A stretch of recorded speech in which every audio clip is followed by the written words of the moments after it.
So, what makes this dish so perfect? Well, you'll probably have to wait to find out. Now let's start with the sweet potato, which I peel and cut into small to medium cubes about this size. Next, I move to chopping the red onion. You can also use other types of onions or add crushed garlic if you like.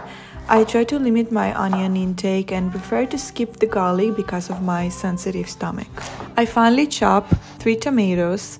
They add juiciness and freshness to the dish, so I recommend not skipping them. And if you're feeling lazy, just use canned crushed tomatoes. I like to use coriander and fennel seeds, which I crush by pressing them with a knife, just enough to crack and open them up so they blend better into the dish, rather than leaving large pieces with too strong a flavor. In a deep skillet over medium-high heat, I add olive oil. Once it's hot, I add the crushed seeds, a cinnamon stick, and bay leaves. I fry them about a minute and then add the spices: granulated garlic, turmeric, paprika, ginger, and garam masala. I fry everything for about 30 seconds until the spices mix and form a uniform color. And then I add the chopped onion.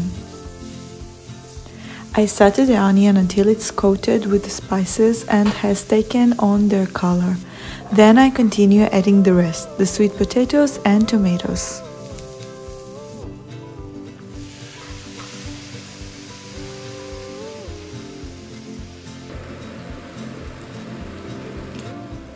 Next, I add a tablespoon of tomato paste for that umami touch. Fry it for another minute, and once the paste is well incorporated with the veggies, I add a cup of red lentils, which actually contains 50 grams of protein. I stir a bit and then add 2 cups of boiling water, mix and cover. Is it the simplicity of preparation or the fact that it's ready in under an hour? It has everything the body needs, whether it's protein from the lentils, fiber, vitamins, iron. This dish truly wraps so much goodness in it. Oh, and it's also delicious in the days after. I personally could eat it for almost a week.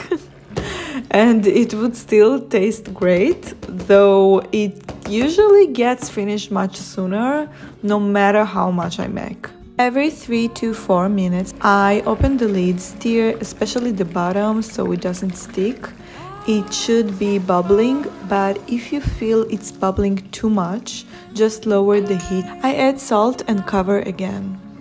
If I see there's not enough water, I add a small amount of boiling water just to make sure the sweet potato softens. Once I see the sweet potato is ready, I remove the bay leaves and the cinnamon stick, and I add coconut milk, which really enhances the creamy texture of the dish. I lower the heat and cover for another minute. In the meantime, I've chopped cilantro to have ready for the bread and as garnish. I open the pot, add salt and lemon juice. In my opinion, the acidity from the lemon really enhances the flavors and makes them pop, so I highly recommend not skipping it.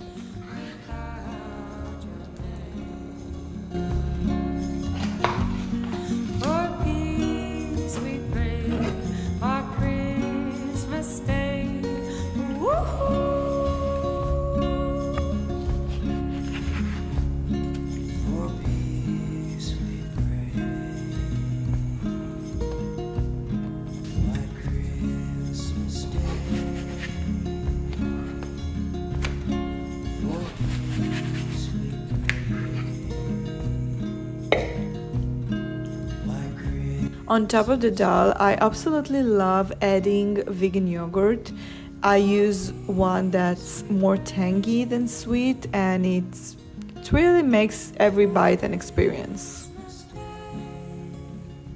On top, I sprinkle some of the cilantro I chopped, add the lazy tortillas I made, and it's perfect.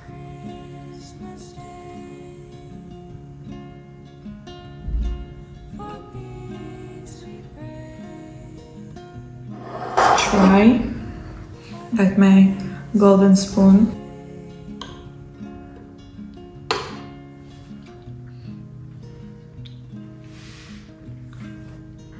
Tangy, very soupy but creamy. Try with the bread.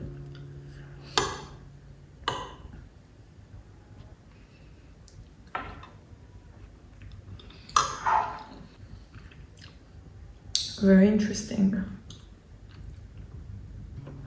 I like it.